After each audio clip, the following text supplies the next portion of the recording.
Good evening, everybody, and thank you all for coming. It's really nice to see so many people here. I'm just going to say a few words on behalf of the Trust. But first of all, I'd like to thank both the Pears Institute and Jewish Book Week for all the support that they have given in organising this event, and which is one which we hope is going to lead to a very long-standing relationship with both of them. Now, no doubt, most of you have never heard of the Maurice Freedman Trust. There might be a few readers of a now defunct journal who have heard of it, but I doubt whether many other people have. What it is, simply, is a trust that was set up in 1980 by Dr. Judith Freedman in memory of her late husband, Maurice Freedman. Its sole objective was to ensure the continued publication of the Jewish Journal of Sociology. Our current trustees, in addition to myself, are Professor Jeffrey Alderman, Professor David Feldman, and Mr. Henry Grunwald, who sadly isn't with us here this evening and sends his apologies, but the other two gentlemen are there. The Jewish Journal of Sociology was the mid-20th century brainchild of a group of sociologists at the London School of Economics, led by Maurice Ginsberg and Maurice Freedman. It was first published in 1959 under the auspices of the World Jewish Congress. In 1980, the Congress withdrew its sponsorship on financial grounds. At that point, Judith Freedman's initiative ensured that the journal remained in publication until 2015, which was some 6 years after her death. She herself edited the journal until 2014. All the journals are available online, and there's a short history of the journal in the final edition. Early in 2015, the trustees very reluctantly concluded that publication of the JJS was no longer viable.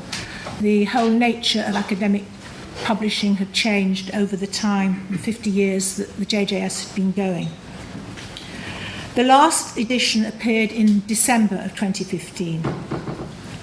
The trustees considered that the major objective of the trust could be realised in other ways, and so we have instituted this Maurice Freedman lecture, which we intend to be triennial. The very broad raison d'etre of the Trust is, as was the founding aim of the JJS, to present research on Jewish social affairs. That social is incredibly widely interpreted. Tonight's lecture is the first step in a different way of approaching this undertaking.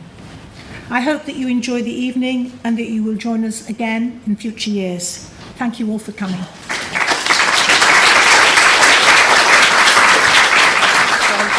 Marlena. So I'm delighted to now introduce to you Ethan Katz, who is Professor of History at the University of Cincinnati. Ethan is author of The Burdens of Brotherhood, Jews and Muslims from North Africa to France, which was published in 2015 by Harvard University Press to widespread acclaim. The book has been recipient of many prizes, too many in fact to mention in the short minute or two that I have here. But I do want to just tell you that it was winner of the J. Russell Major Prize of the American Historical Association, the David H. Pinkney Prize for the Society for French Historical Studies, and it was also a winner of a National Jewish Book Award. Since then, Ethan has gone on to co-edit 3 books, and is already at work on a 4th. But tonight he will talk about Jews, Muslims, Frenchmen, the promises and perils of fraternity, a talk that draws on the research that went into that 2015 prize-winning monograph, The Burdens of Brotherhood. And it is a lecture really, that could not be more timely. Headlines from France, very recent headlines, suggest that Muslims and Jews have renewed an age-old struggle. But as Ethan is about to show, the past tells a rather different story, one of coexistence and conflict, a story of little-known relationships in cafes, concert halls, neighbourhoods, athletic clubs, relationships that, in turn, have been transformed by the defining events of the past century, from the rise of fascism in the Holocaust to the French-Algerian War and decolonization, and to the Israeli-Arab conflict. So please join me in welcoming Professor Ethan Katz.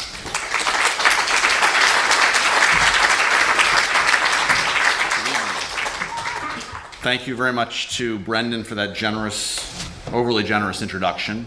I want to know where you were when I went on my book tour in the United States. I could have brought you along. I want to thank David Feldman and John Davison and Tanisha Wesker for all of their efforts to make this event happen. Thanks to all of you for coming out on this spring evening. And I'm really honored to be delivering the first inaugural lecture of the Morris Friedman Trust.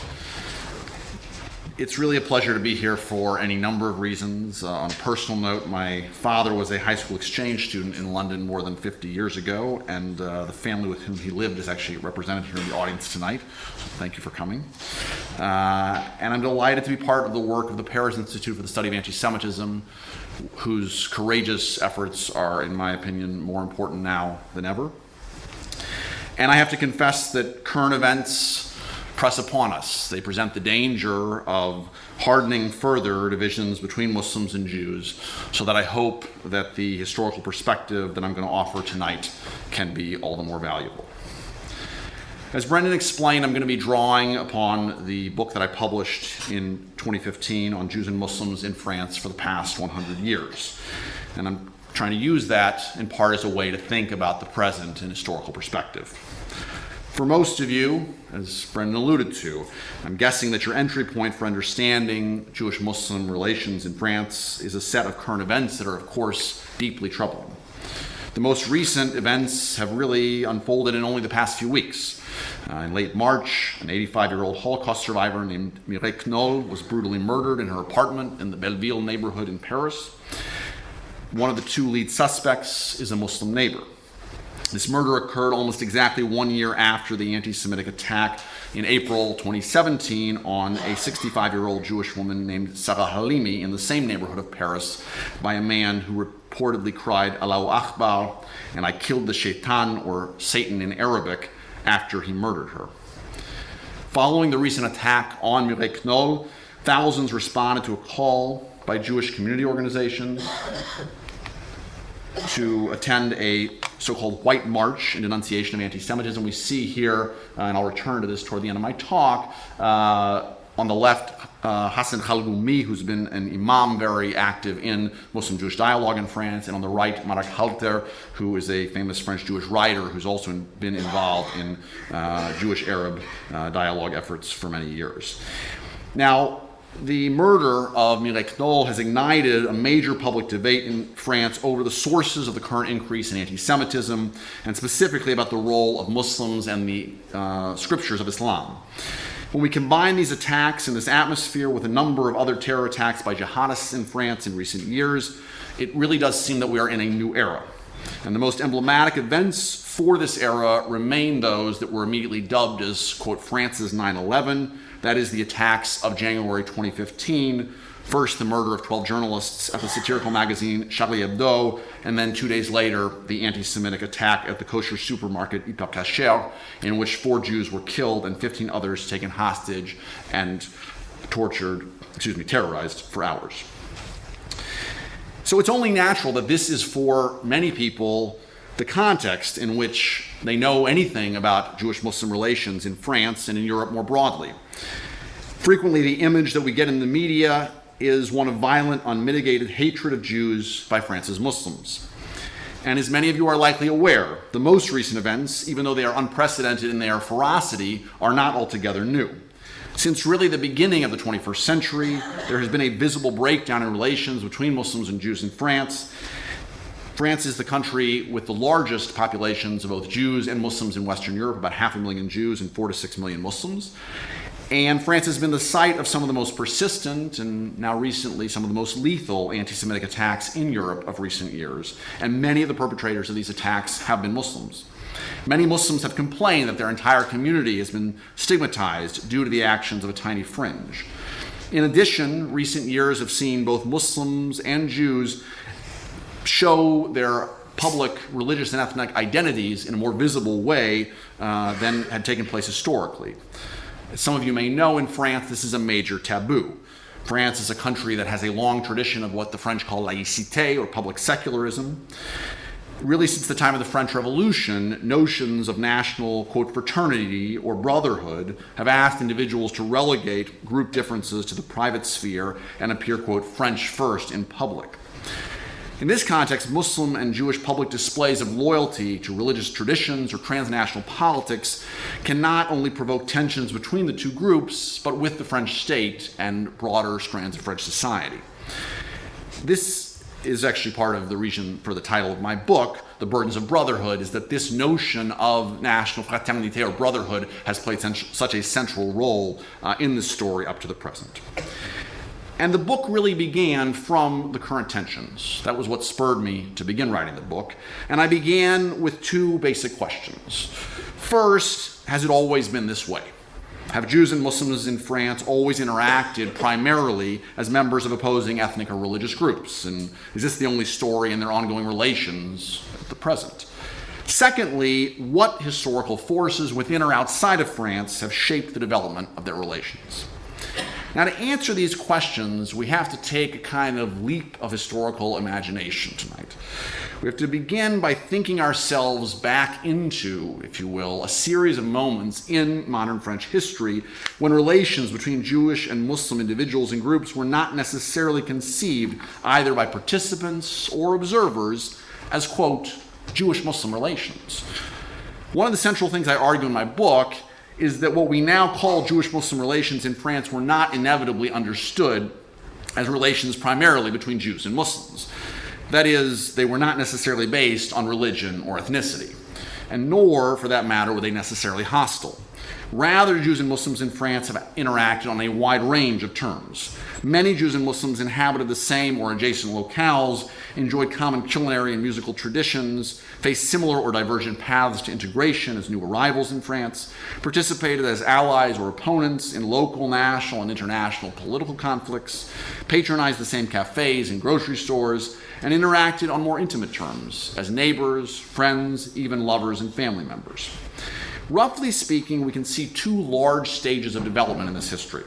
The first lasted from World War I until the era of decolonization in the 1950s and 1960s, when France's colonies were becoming independent and France was losing its empire. During this first stage, we can see the opening of a rich, complex tapestry of possible terms of Jewish-Muslim interaction. The second stage unfolded across the latter decades of the 20th century, particularly after France became severed from its most prized colonial possession of Algeria in 1962. During the second stage, relations between Muslims and Jews became defined increasingly by potentially conflicting ethno-religious categories. However, even in this context, Jews and Muslims continue to interact in a multiplicity of ways that far escape the narrow framing of their relationships as simply encounters between Jews and Muslims. This brings me to the book's second big argument. The multiplicity of ways of interacting means that both the importance and the very meaning of Jewish and Muslim identities within their relations are best understood as what I call situational or contingent. That is, dependent upon circumstances and variable among individuals and subgroups and across space and time. Only at specific historical moments, particularly in the post-colonial era, did these relations become perceived as definitionally about ethnicity or religion. That ethnicity and religion became overriding or singular. The third key argument of the book is that Jews and Muslims in France cannot be separated in their relations from the wider context of the French state and broader French society. Rather, their interactions have always been what I call triangular. So if you will, you have a triangle with Jews in one corner, Muslims in another corner, and in the third corner, France, the French state, notions of what it means to be French, patterns of thinking about Frenchness in broader French society. And it's always through the lens of French state policies and definitions of what it means to be French that Jews and Muslims have conceived of each other and interacted with each other. Now, the story that I'm going to tell tonight really cannot be told without talking a little bit about Algeria here at the outset. I've already mentioned Algeria, and I want to explain why. Algeria, just for those who might be less familiar with the geography, we have a little map here, is not only the largest of France's colonial possessions in North Africa, it is also by far the most important, and it had a kind of unique character. It was not merely a colony, but it was actually in significant part of France itself. France began its conquest there in 1830, and from not long after then until Algerian independence in 1962, large portions of Algeria, the population centers in the north in particular, were annexed to France. They were as French as Paris or Marseille or Lyon. The inhabitants of Algeria, however, were not all equally French, and more specifically, through an act in 1870 known as the Crémieux Decree, most Jews of Algeria gained full French citizenship, but Muslims did not. Now, beginning in 1865, Muslims had French nationality, and those who so desired could go before a French judge and say, I don't want to be governed in any respect anymore by Islamic law. I only want to be under French jurisdiction. But most Muslims regarded this as a betrayal of their religious tradition and refused to do so. Those who tried were also often delayed and resisted by French judges for many years. Algeria's Muslims faced systematic discrimination and violence on the part of both the French administration and colonial settlers. And it was only in 1958, so 4 years before Algerian independence, that they would gain fully equal French citizenship. Now, in the limited time we have, I'm going to focus on 3 snapshots of Jewish-Muslim relations in France across the 20th century. The first comes from the 1930s, a period when large numbers of Muslims and smaller numbers of Jewish immigrants were making neighborhoods, cafes, and political meeting halls in Paris, Marseille, and other French cities the site of both common North African cultural sensibilities and competing transnational political movements. The second comes from the period of the Algerian War for Independence, waged between 1954 and 1962, a time when Jews and Muslims faced a set of difficult political choices that would do much to define their future. The final snapshot is from a Jewish-Muslim riot that occurred in the Paris neighborhood of Belleville in 1968. And at the end of my talk, I will return to the present and ask what this longer history of Jews and Muslims in France might suggest about the meaning of current events and possibilities for the future. So the first snapshot, the 1930s. Here I want to briefly follow the itinerary of an Algerian Muslim musician and playwright who would become renowned, a man named Mahmoud Bachetawzi, and his acting and musical troupe El Mutribia. Bachetawzi is pictured here, and his group exemplified the frequently fluid and porous cultural boundaries in this period between Muslims and Jews. And at the same time, the group's musicians would experience firsthand the way that political events in the wider Mediterranean could harden divisions between Jews and Muslims.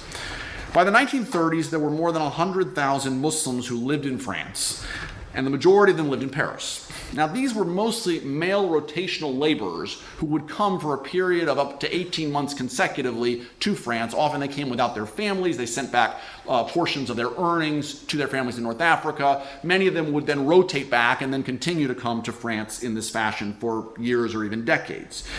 France's Jewish community was well over 200,000 strong at this time. It was also experiencing its own major influx of immigrants, mostly from Russia and Eastern Europe, but also in smaller numbers from North Africa, the Middle East, and the Balkans.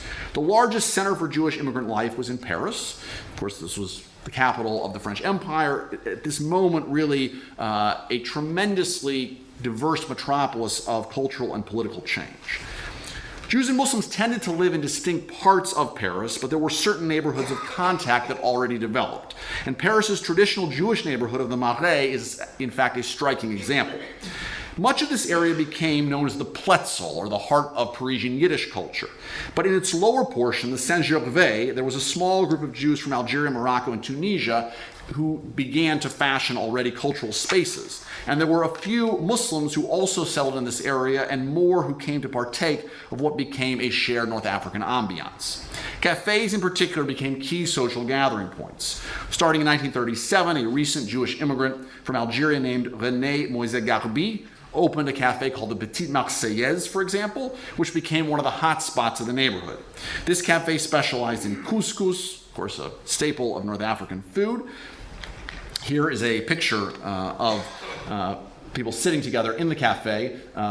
The woman on the left, Julie Torjman, was actually a Muslim convert to Judaism who married a Jew that she met in the neighborhood. To her right is René Garbi's son, Roger Garbi, who I had the pleasure of interviewing and who shared this photograph with me. Now, on Saturday nights, the Petite Marseillaise would host musical soirees with Arabic music in the late 1930s, and a typical performance was made up of 3 North African Jewish musicians with 2 Muslim dancers standing on a makeshift stage. There would be a crowd of as many as 100 Jews, Muslims, and Catholics who would sometimes sing and dance together into the wee hours of the morning. These musical performances were part of a larger burgeoning Arabic music revival that was crisscrossing the Mediterranean during this period. By the late 1930s, a growing number of so-called Oriental cabarets had opened in Paris far beyond the Marais, featuring Jewish and Muslim musicians from the Maghreb.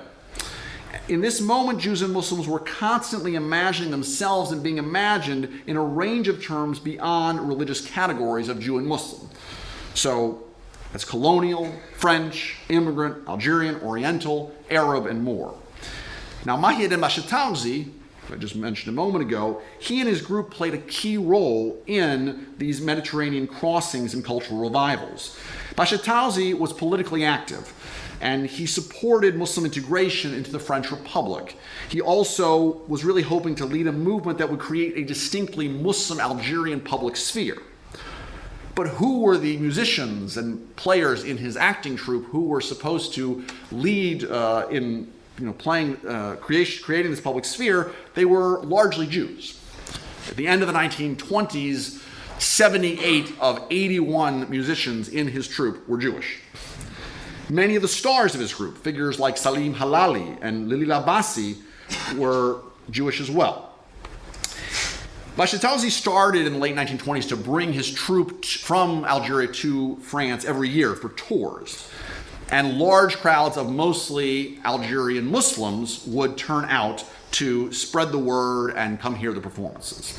This all implied that as there were shared spaces in certain neighborhoods and concert halls, artistic groups were also a place where religious distinctions did not matter nearly as much as a shared sense of Algerian ethnicity common to Jews and Muslims. Nonetheless, even here, this remained what I've called a triangular story. That is, we can't lose sight of another key factor, the French state. Sharp differences in Jewish and Muslim legal status were an ever-present and sometimes divisive factor among fellow musicians. So, for instance, the Jews who would come from Algeria, they were full French citizens. They had no restrictions on their mobility or how long they could stay in France. The Muslims, meanwhile, would have very strict regulations about where they could go and how long they could be in the French mainland.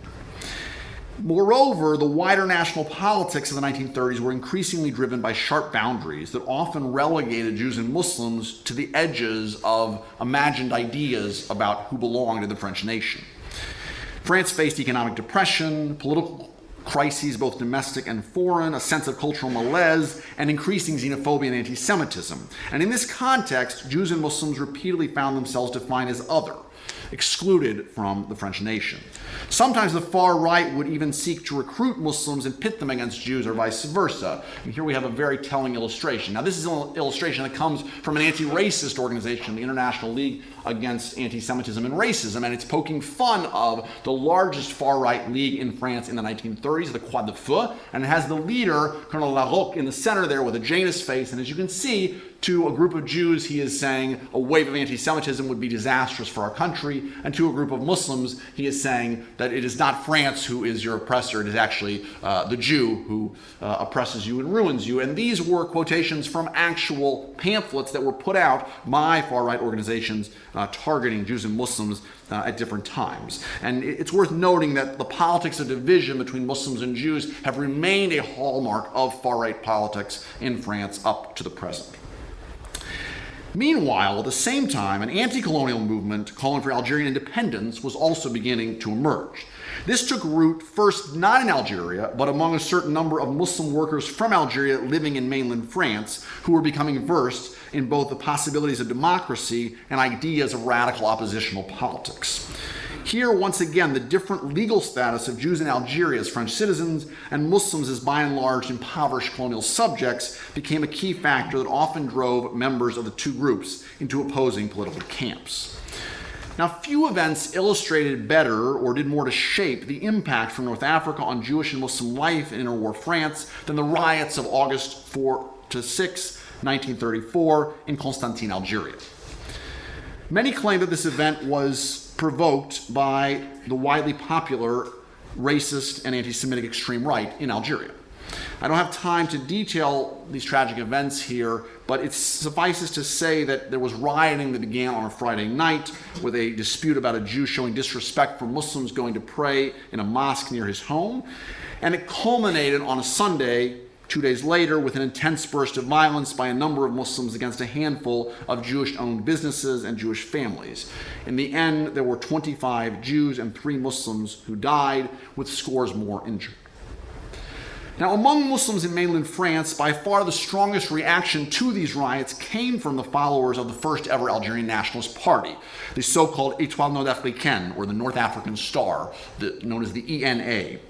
Following the violence in Constantine for more than 2 weeks, thousands of Muslims in Paris and its surrounding areas went to meetings, they distributed pamphlets, and they discussed the riots regularly in cafes.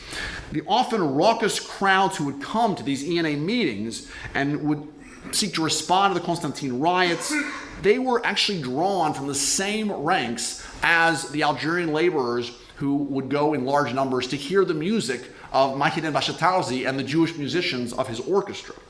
This might surprise us, but in fact it should not. Both Jews and Muslims occupied multiple spheres. Their identities were formed through shared social practices, but they were also becoming increasingly political. One of these ENA meetings, where there were more than 500 spectators, began with chants of "Down with the Jews, down with France." In these meetings, in its press, in its pamphlets, the ENA crafted a distinct narrative of the riots of Constantine. The French imperialists and their Jewish collaborators had provoked the violence. The Muslims had justly defended themselves.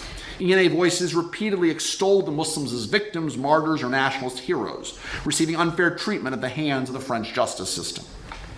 The riot's impact was significant enough that it actually marred the reception of Mahidine Bachetalzi's troupe when they came to France for their annual tour only a few weeks afterward.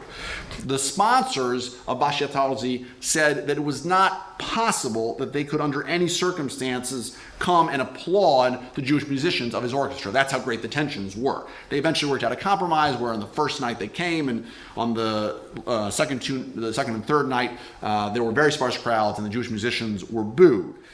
Soon there was also tension between Jewish and Muslim musicians in the group along personal lines. The riots really illustrated in this way the situational nature of Jewish and Muslim ethnicity in the interwar French Mediterranean.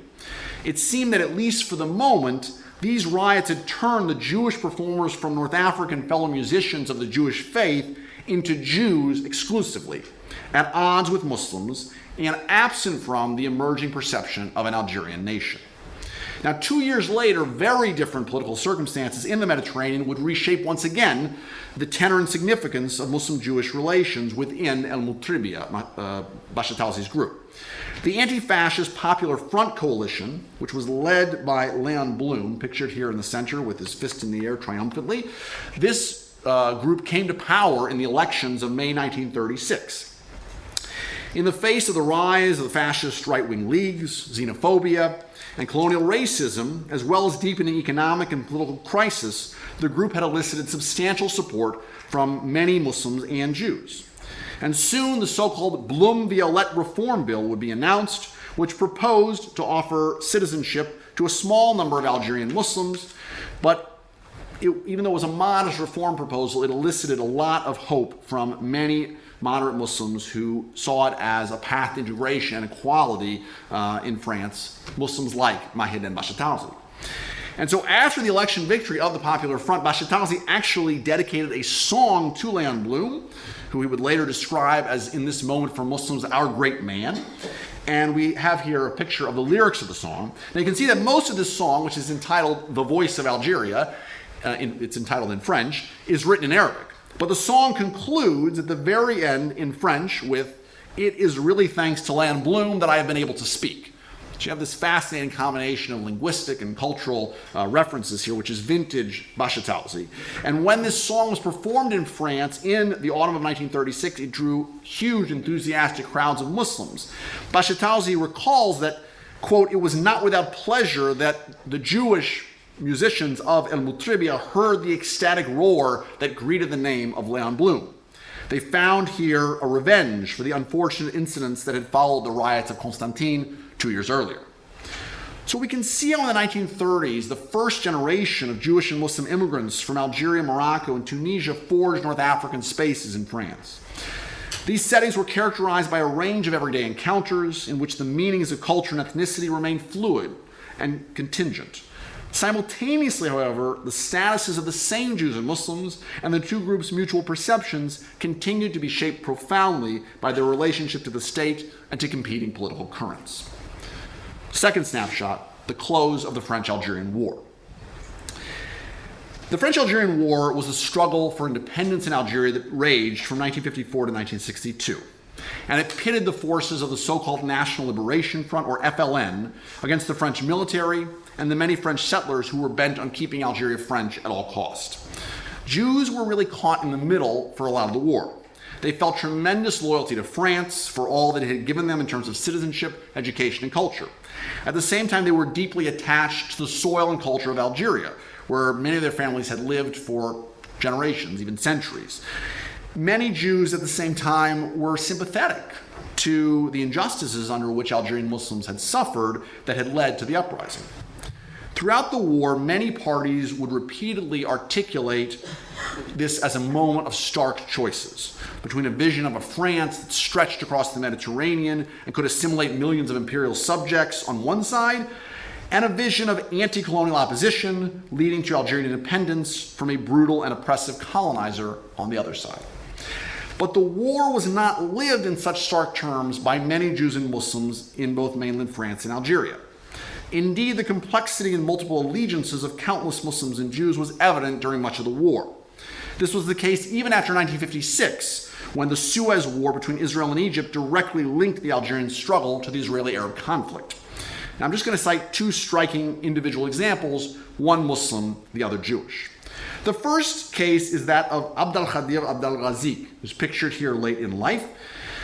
Abd al-Ghazik was a Muslim Marxist, member of the FLN, and if you were looking for a pedigree for an Algerian nationalist in the 1950s, you really could not have had a better one than Abd al-Ghazik.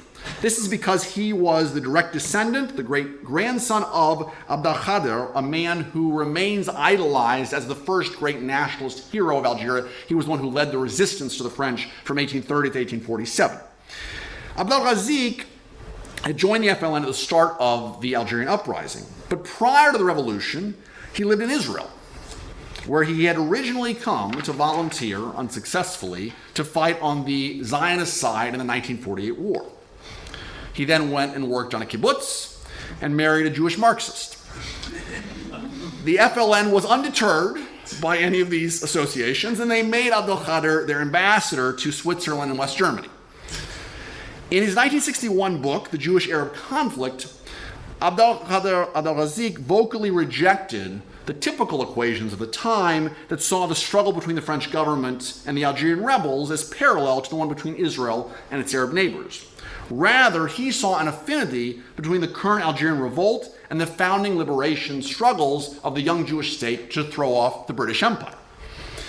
Abdelkader perceived within the Algerian Revolution the ingredients for a genuinely popular social democracy in the Arab world, and he saw that as really the sine qua non for the establishment of Jewish-Arab reconciliation that he sought.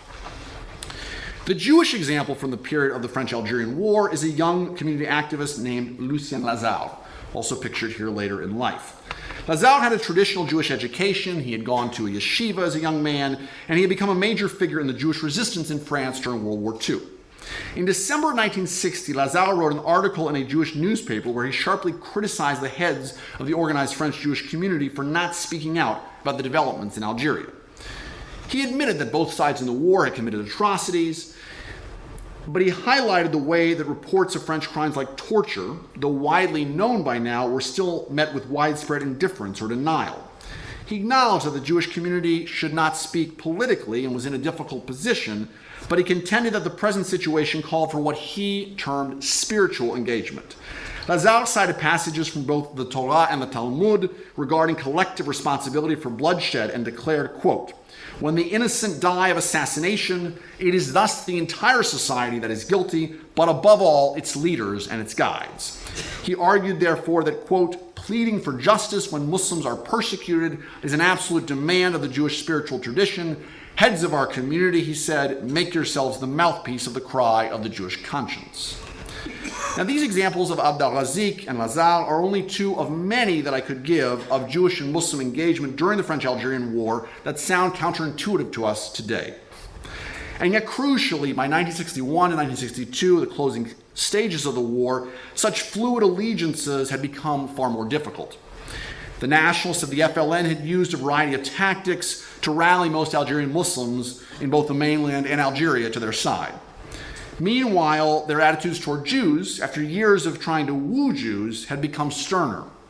When the nationalist government in waiting gathered in Tunis in early 1961, they promised that in a free Algeria, they would revoke the Crémieux decree that had given Algerian Jews French citizenship, and they would bar Algerian Jews from traveling to Israel. All the more so, the French state's decisions in the months preceding and following the end of hostilities in Algeria created sharply contrasting legal situations for the many Muslim and Jewish immigrants from Algeria. During the negotiations over the future of Algeria and its inhabitants, the Jewish community had leaned heavily on key allies and participants to protect Jews' status as French citizens. And this pressure was successful. French official language about groups in Algeria ceased to treat the Jews as a separate category, mentioning them only as part of the wider set of so-called Europeans. At the very same moment, officials tightened the meaning of this category, European, to exclude Muslims loyal to France. Now, as I mentioned, Muslims had just gained full French citizenship in Algeria in 1958, but they were about to lose this status. The consequences were enormous. Here we have an image of one of so many of streams of Jewish, Muslim, and Christian immigrants coming from Algeria in the closing stages of the war. In 1962, approximately 79,000 Jews from Algeria took advantage of a recent law that offered loans, housing assistance, employment and educational aid, and other social benefits to all so-called rapatriés, or repatriated French citizens from Algeria. Muslims were ineligible for such assistance. Whereas in 1958, the French Service for Muslim Affairs spoke about Muslims in France as, quote, 320,000 legally French citizens, in 1963, the same service defined Muslims in France as, quote, 480,000 foreigners. For years to come, these divergent statuses and benefits for Jews and Muslims coming from Algeria would affect their respective opportunities for education, employment, residence, and more. So during the first several years of the French-Algerian conflict, many Jews and Muslims had found ways to articulate multiple or fluid versions of belonging and nationhood in both the French Republic and the prospective Algerian one. Now, at the close of the war, for the first time in French history, a democratic regime had made ethnic and religious difference the basis for citizenship, for who could and could not fully claim fraternity within the nation-state. Never had the importance of the French state to Jewish-Muslim interactions been more evident than it was at this hinge point of history. Our final snapshot comes from Belleville, neighborhood in Paris, in 1968. About 1 year after the seismic events of the June 1967 war, when, as you're familiar, Israel had resoundingly defeated its Arab neighbors and dramatically remade the borders of the Middle East. So the events I'm about to describe, because they coincided with the 1 year anniversary of the Six-Day War, would immediately be dubbed by several journalists the so-called 6-Hour War. In the late afternoon of June 12, 1968, two immigrants to France from Tunisia, one Jewish, the other Muslim, were playing cards in a cafe in Belleville. This encounter would soon turn ugly. It's not clear exactly what happened, but it seems that the Muslim lost the game and refused to pay the winnings. Soon after the two exchanged blows, a group of Jews broke the cafe windows, rioters fought in the street, and before police restored order around midnight, Muslim demonstrators had attacked at least half a dozen Jewish-owned establishments.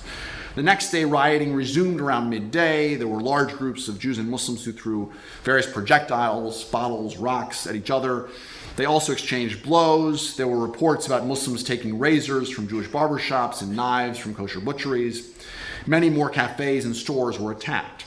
At the synagogue of the neighborhood, because of the holiday of Shavuot, there were many Jews gathered for worship. Muslim attackers broke the synagogue's windows, they defaced the door, they even launched Molotov cocktails toward the building. A Jewish self-defense force, impromptu, was set up with barricades at the synagogue. There were all kinds of rumors circulating in the neighborhood that kept people really in a frenzy. By mid-afternoon, police finally dispersed the agitators. In the early evening, the rabbi in Belleville, Emmanuel Chouchena, who was originally from Algeria, and the Tunisian ambassador, Mohamed Mazmoudi, they walked around the neighborhood together, holding hands and calling for calm, and actually crowds of Jews and Muslims gathered around them and were quite amicable with each other. Order was restored. But 12 people had been injured, and 40 to 50 Jewish or Muslim-owned stores had been attacked or set on fire. We have some images here from the destruction, the aftermath coverage in the French press. See, it was quite considerable. And this is from the rabbi and the ambassador together in a more amicable moment. Now, these riots stunned many Jews and Muslims living in Belleville. As I mentioned at the outset, Belleville has been in the news once more recently, and it's been there for unfortunate reasons of Muslim attacks against Jews. The murders of both Sarah Halimi and Mireille Knoll took place there.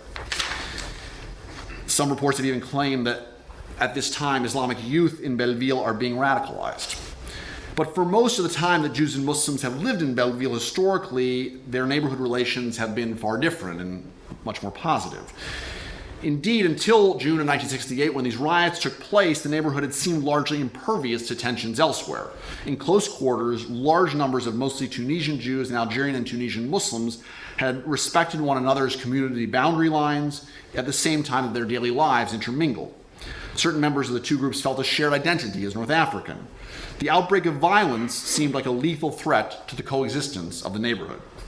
Because the riots occurred, as I mentioned, almost exactly 1 year after the victory of Israel in the Six-Day War, many people saw this as evidence that finally the Israeli-Arab conflict had arrived on French shores. Even playing cards in a coffee shop, an activity that had been characteristic of Jewish-Muslim interactions across the Mediterranean for over a century, even that could be overrun by political strife. The reality was more complicated, though.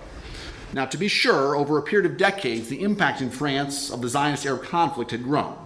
This had been the case particularly since the founding of the state in 1948, and all the more so because the Israeli-Arab conflict had played a substantial role in both the ideological frameworks and the human migrations that had accompanied the struggles for independence in France's empire. But the impact of the Six-Day War in France and its importance for these riots can only be appreciated by considering the war in combination with several other factors.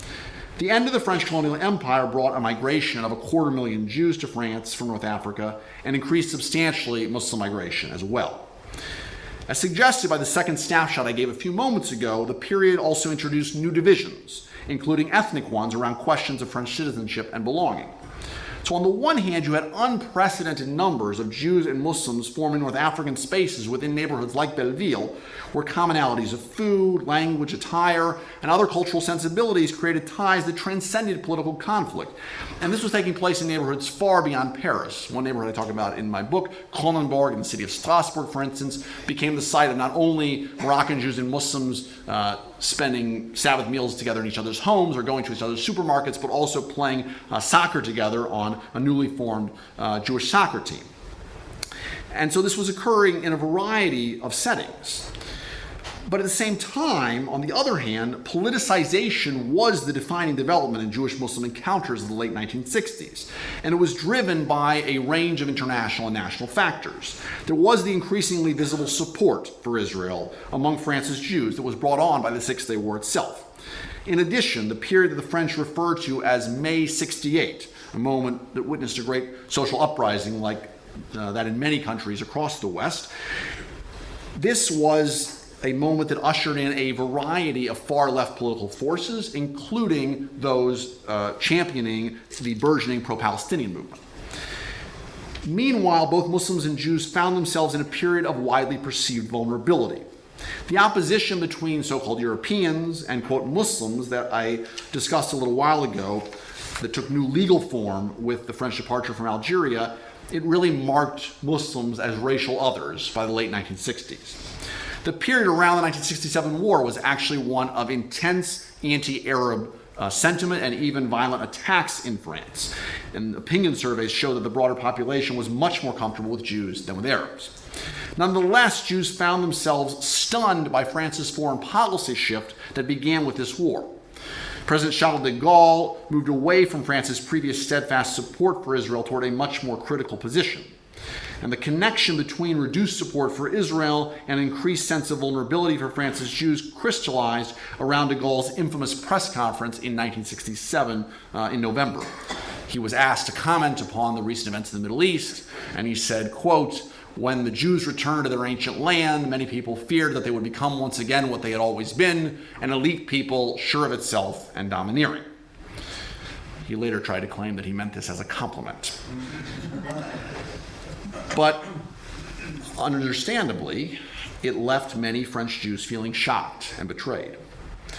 So there were a combination of factors that led many Jews and Muslims to mutually see their group identities as less situational than they had once been, and now tied by definition to political movements and entities potentially at odds with each other or with wider French politics and culture.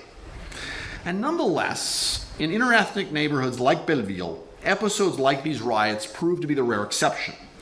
In Belleville, Muslims continued to sit in Arab cafes under posters of Egyptian president and pan-Arab leader Gamal Abdel Nasser.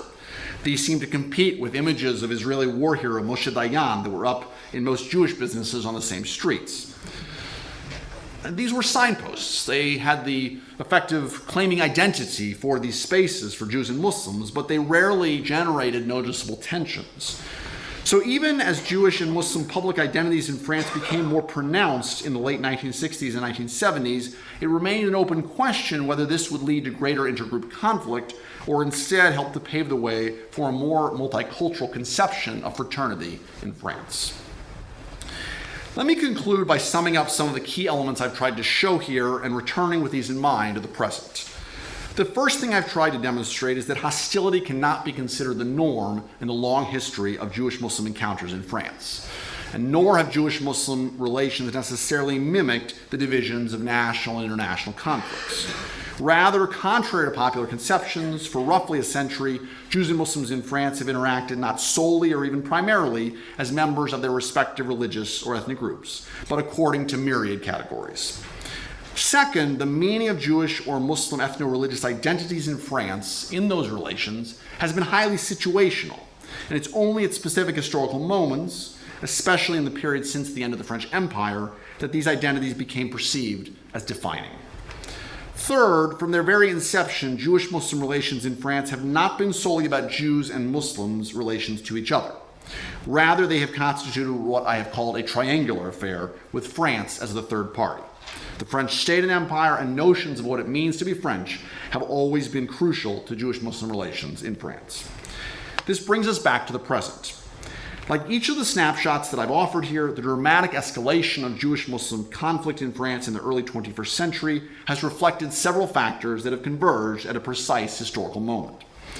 As I've noted, the process and legacy of decolonization, particularly from Algeria, served to racialize definitions of Frenchness and otherness.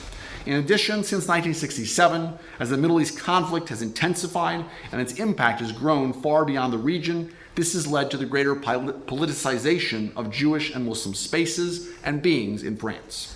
For many Muslims and Jews, this politicization connected to a sense of vulnerability in relation to the French state and society, and to increased transnational and religious assertiveness in public spaces. Another factor was a newly militant French secularism that began to emerge in the late 1980s. Here, an allegedly universal idea of religious neutrality has become linked to efforts to exclude minority religious expressions, especially Muslim ones, but also sometimes Jewish ones, from the French public sphere. Moreover, gaping inequalities between Jews and Muslims in education, employment, and income levels, existing already for decades, have persisted and even grown. Not least important has been the resurgence of the far right as a factor in national French politics through the success of the National Front Party, or FN. This occurred first under Jean-Marie Le Pen, and now more recently under his daughter Marine Le Pen, who, as many of you will recall, was a viable candidate making it into the runoff in last year's French presidential elections. The FN has managed to make immigration a central issue in the minds of millions of French voters, with Muslims the central target of a racist nationalist rhetoric that now reaches far beyond the extreme right. Finally, of course, since the early 2000s, many of these factors have helped to create greater receptivity in France to rising global Islamist movements advocating jihad against Jews, the West, or both. These movements have made inroads only among a small minority of France's Muslim population, but they have found enough followers, as we know, to already do lethal damage and to create a climate of tremendous fear and uncertainty for many Jews and non-Jews. And yet, despite, or sometimes in response to the conflicts of the early 21st century, there have been other developments as well that are more hopeful, and it's here I'd like to conclude. At the end of the 1990s and beginning in the early 2000s, at the level of popular culture, a spate of films, novels, memoirs, and musical recordings began to emerge that seek to recover a more complex history of Jewish-Muslim encounters, where ethno-religious categories and identities exist, but they're not necessarily overriding. I'm just going to take one example here. A 2007 film called Two Women, which was set in France during the Second Lebanese War, and it portrays an Algerian-born elderly Jew named Esther and her caretaker Halima, a pious Algerian Muslim. Even as they disagree about the contemporary politics in the Middle East, they bond over shared musical and culinary tastes. Esther's money eventually allows Halima and her husband to make the holy Muslim Hajj, or pilgrimage to Mecca, that they've always dreamed of. And you can see here the way that they're playing with identities in this poster even, right? The Muslim woman is calling it a kosher comedy, and the Jewish woman is saying, and it's, a halal comedy as well. Now, even amidst the intensifying conflict of just the past few years, there have been other stories of Muslim-Jewish encounter, often far less publicized, that bear mentioning briefly. Perhaps most striking was the case of Lassen Batili, a Mali Muslim who worked at Hyper Kasher, the kosher supermarket, where 4 Jews were murdered in January 2015. Batili became a national hero when he hid numerous Jews in a walk-in freezer during the standoff. The following year, Batili spoke emotionally in an interview of his friend Johan Cohen, a fellow employee at the supermarket who had been murdered. He described him as, quote, more than a friend, a brother. Benjamin Amsalem, a Jewish school teacher attacked with a machete by an Islamist in Marseille in January of 2016, reported a couple of weeks later that he had received numerous letters of support since the attack from throughout France, particularly from Muslims. The aftermath of Mireille Knoll's murder has provoked a visible moment of intense debate and introspection among leading French Islamic community figures and intellectuals. A little over 1 week ago, 30 imams penned a column in France's leading daily newspaper, Le Monde.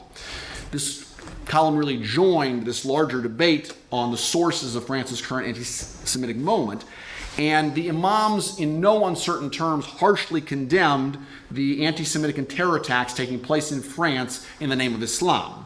They referred to these as, quote, the confiscation of Islam by criminals, and they called them a direct violation of the Islamic prohibition on the taking of innocent life. Contrary to the claims of radical jihadists, they insisted such killers would never be rewarded in the next world. Soon after this, a well-known French Islamic scholar named Rashid Benzine suggested in a long column he wrote that it is time for young Muslims to learn an important skill in traditional Islam that has too often been forgotten in contemporary times, that is, the ability to read the Quran critically. He said that this would prevent the gross misinterpretation of some Islamists today that take verses of the Quran out of context in order to justify terror and anti-Semitic violence. These stories are important because they suggest that voices calling out against radicalism and hatred and in favor of education and dialogue are more than lone cries in the darkness. They may even offer a more hopeful starting point. Of course, they do not mitigate the seriousness of the crisis that France faces, but they crucially suggest that there remain Muslims and Jews in France capable of resisting the striking evolution in their relations that I've tried to outline here. Thousands of people interacted as fellow immigrants, shopkeepers and clients, monotheists of their respective religions, musicians and artists with shared North African sensibilities, friends, and even lovers. Now, according to much of French society and to their own self-description, they have become above all Jews and Muslims.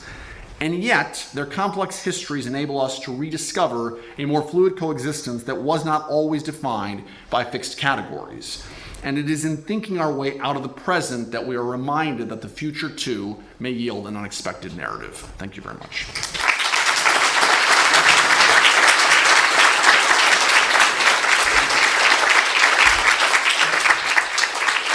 I'm happy to take your questions. My only provisos are always just be nice and respectful.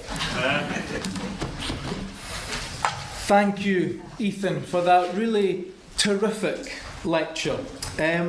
As some of you, most of you will know, there is shortly going to be a wine reception in the hall through there, where Ethan will be happy to sign copies of his book, The Burdens of Brotherhood, which I'm very pleased to announce is available for the special price of £10. So lots to look forward to. But before that, we do have a short period of time for questions, and just before we do take some questions, I just want to apologise for the non-spring-like temperature in this room. It's, rest assured, we're unhappy about it too, but it's out with our control, so I do apologise about that. Okay, so we have some time for questions. Can I get a sense of who'd like to ask? Okay, so Jan, we've got 3 questions here. Yeah, what happened? Sorry, can you hang on just 1 second? We're going to get a microphone. Thank you. What happened to the Muslim Algerians during the German occupation and under Vichy?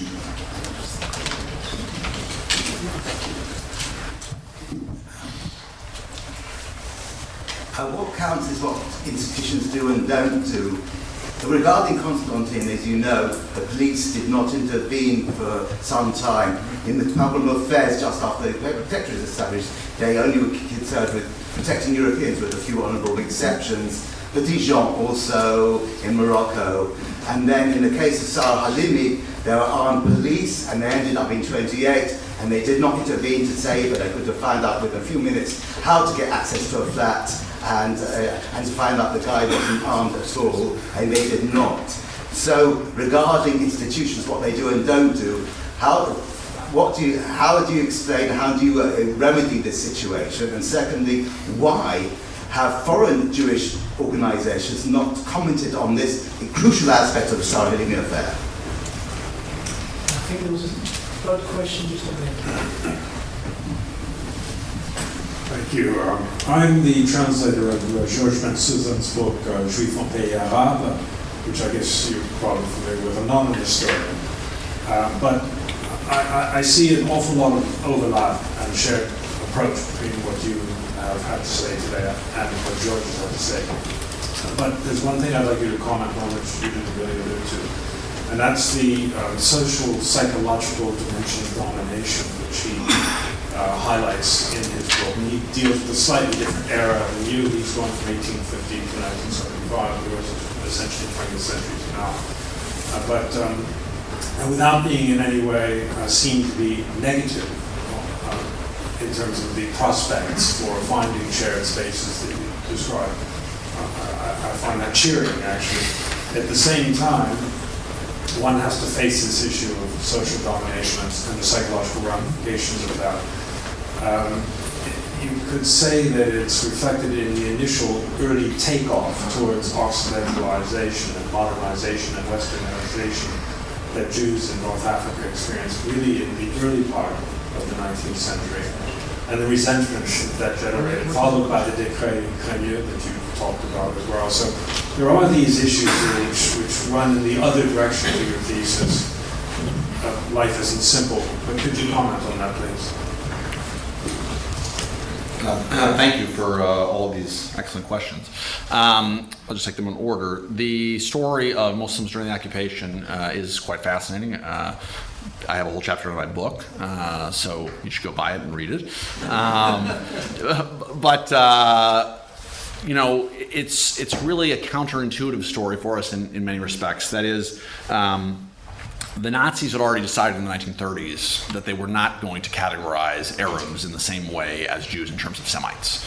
And they make that clear to various Arab governments in the 1930s, and they have tremendously intensive propaganda toward North Africa and the Middle East to try to recruit Arab support. How effective that propaganda was is another matter that's in some ways hard to analyze, but it clearly was not overwhelmingly effective, although it did rally a certain number of people.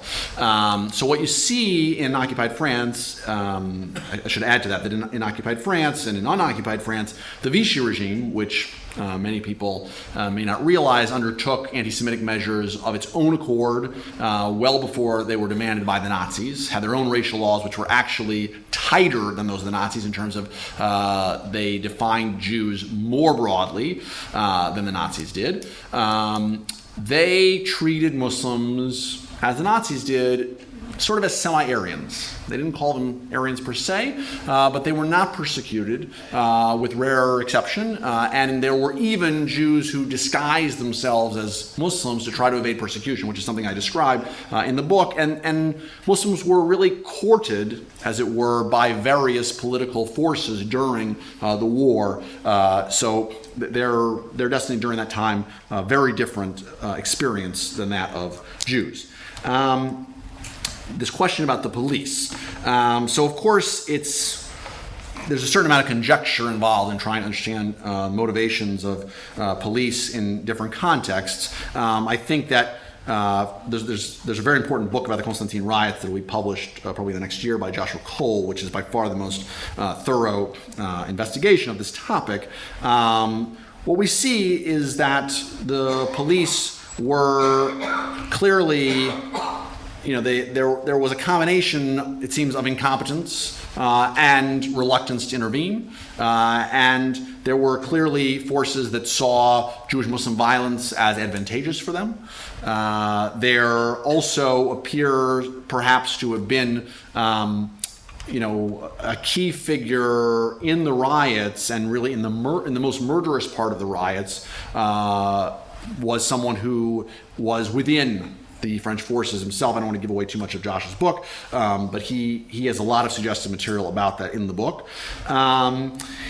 And I think broadly speaking, when we think about police responses, I mean, you didn't mention the first Halimi affair, the Ilan Halimi affair, which is an atrocious story in terms of police incompetence and negligence, has been documented in multiple films. 24 Days is, I think, the most widely seen of those.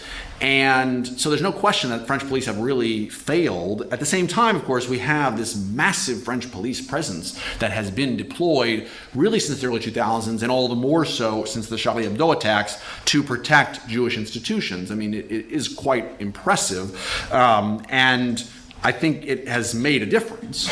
It's made Jews feel more secure, if not entirely secure, and I think it's made a material difference as a deterrent. But there's no question that we have these cases where French police have just failed. I do think that there's clearly sometimes elements of fear of Islamists in these situations, fear of terror. There's also fear of being labeled Islamophobic sometimes, a fear that comes both from political considerations and sometimes a very noble place of concern about what is a real issue in France, which is anti-Muslim discrimination, as I mentioned, as I describe more in the book. But can lead, being so hesitant in the face of that concern can lead to not dealing enough with either a specific incident or a broader problem of Muslim anti-Semitism. And that's a conversation that's very live right now in France. I want to get to your last question here, which is about international Jewish organizations and not commenting on that aspect of the Sarah Halimi affair.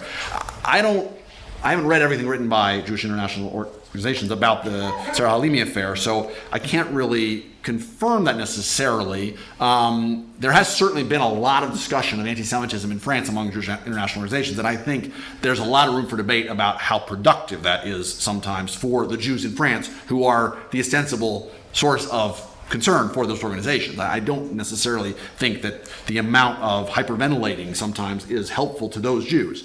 But I also think that those organizations sometimes have long-standing relationships with the French state, and my guess is that they are reluctant to criticize state forces sometimes. The third question about Georges Bensoussan's book, I have a tremendous amount of respect for Georges Bensoussan. Having said that, I also know that our scholarly perspectives on important issues are different. I don't think that one should ignore psychological dimensions, and I think that it's clear that the Crémieux Decree and other measures favoring Jews produces all kinds of social consequences in terms of divergent opportunities and divergent cultural identification over time, Jews becoming much more closely identified with France and less so with their Arab neighbors, and of course political tensions. And I think, certainly it's fair to say there are resentments there.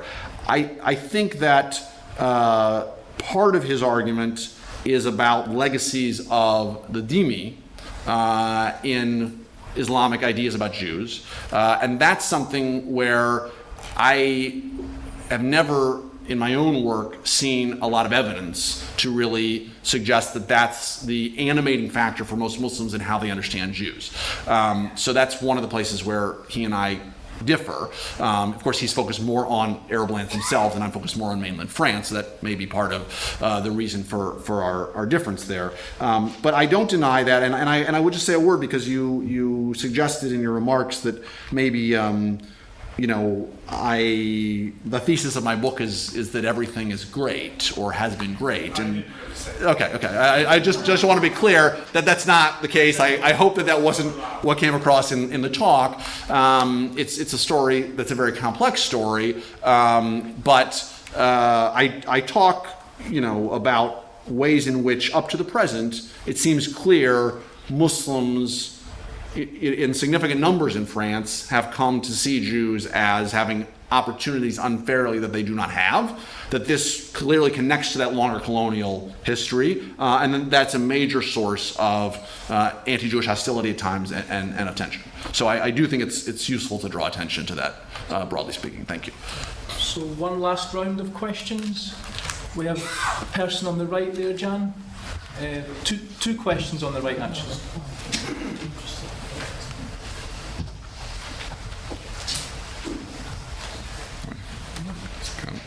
Thank you for your very rich talk. I just am curious whether your book has been published in France and how it's been received and how it could help these two communities sort of realise their shared history and help relations, and that's a plan for the book. Thank you.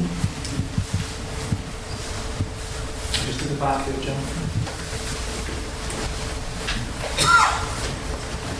Thank you very much for that very interesting talk. I wanted to ask a factual question that seems to me to be quite important. So France took over Algeria in 1830.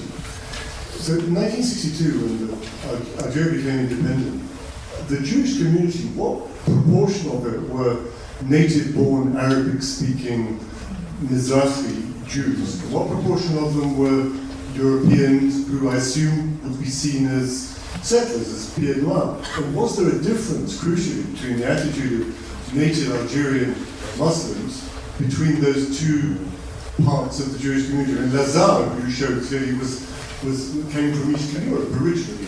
So could you just explain that distinction that we have? Thanks. There's one final comment here, just on the end, Jan. The first thing is I'm curious to know how you got involved with the subject so far away from America. And the second thing, you pick on Algeria, but in Morocco there was cooperation between the Jews and the Arabs, so much so that when the Moroccans became independent, Jewish politicians became part of the government. And the advantage of the fights that you have between the Jews in Algeria and Jews in Morocco is Israel benefited by an influx of Jews from about 300 to 400,000 Jews, making Israel what it is today, very strong. Ethan, if you can promise to answer these questions very quickly. We can squeeze one more in the middle.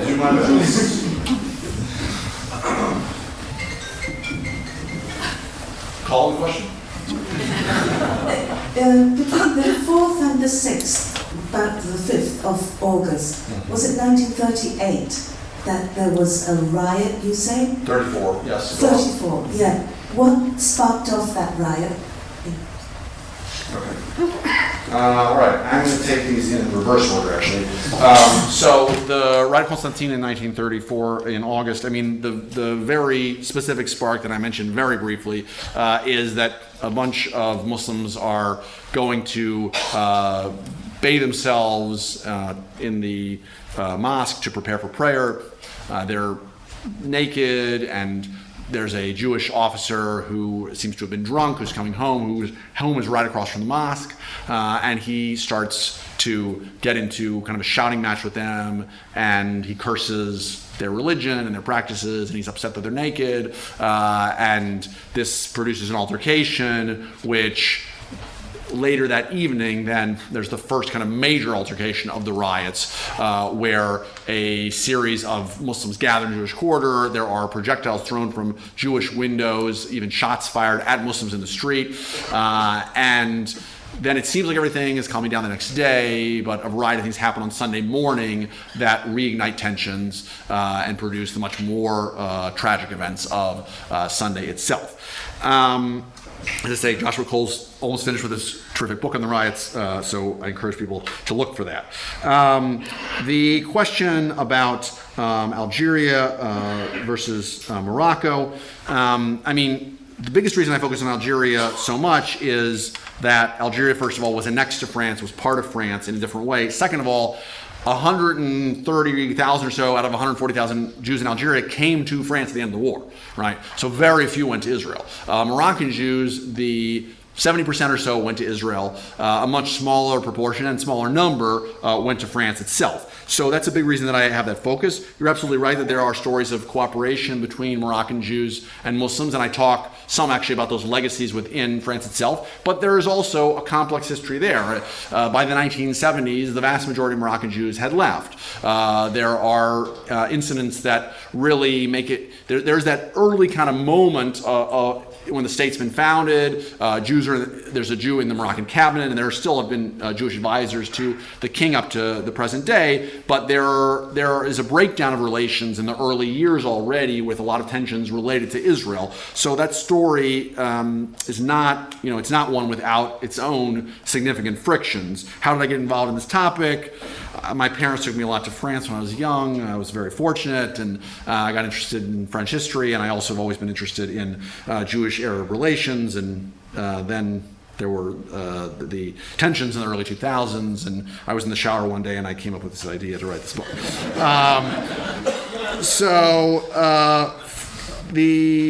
the question of what proportions of the Jewish community were from Arabic descent and what proportions were from France. The vast, vast majority are from families that have been native to Algeria for centuries. Now, they're very Europeanized in many cases, right? By the mid-20th century, even a little earlier, Judeo-Arabic is kind of dying out in large parts of Algeria. But you may be thinking of the Alsatians, for instance, who went to Algeria in the late 19th century. That's a very small portion of the community. So much so that it's not really a distinction that's live in communal affairs by the mid-20th century. Much more about, a younger generation in lots of places that's becoming more Europeanized versus certain shared traditions that tend to be more persistent either in certain communities or with an older generation. Lucien Lazare is in France proper. There's a lot of commentary within France proper during the Algerian War about the Algerian War, which is very much an affair both of Algeria and the mainland. And broadly speaking, French Jews are much more sympathetic to the nationalists and calling for peace much more than Jews in Algeria.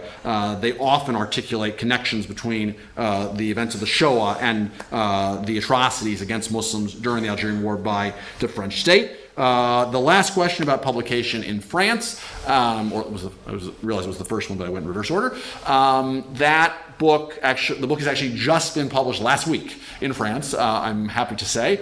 And what hopes I have for how it will help people, in my wildest dreams sometimes. I hope the book is getting has gotten some attention already on French radio and in the French press. I hope that it will enable people to have a different set of perspectives and a different set of tools for thinking about Jews and Muslims in their encounters, and that a much broader and deeper sense of a history that's very complex will help people not only to understand some of the real roots of today's conflict, but also to think in more imaginative ways about a future that is not preordained toward conflict, just as the past hasn't been. So, thank you.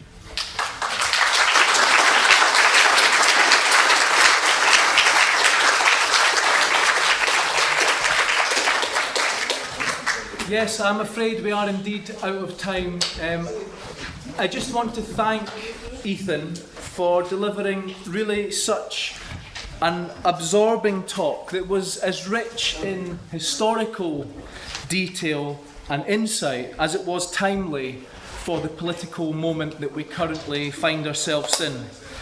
In a climate when so much mainstream discourse frames Jews and Muslims in separation and often opposition, I think Ethan has taught us an invaluable lesson in how these histories are in fact entangled and deeply connected. And for that we really owe Ethan a great deal. So before we go out to buy the book and to drink the wine, can you please join me in thanking Ethan one last time? Thank you.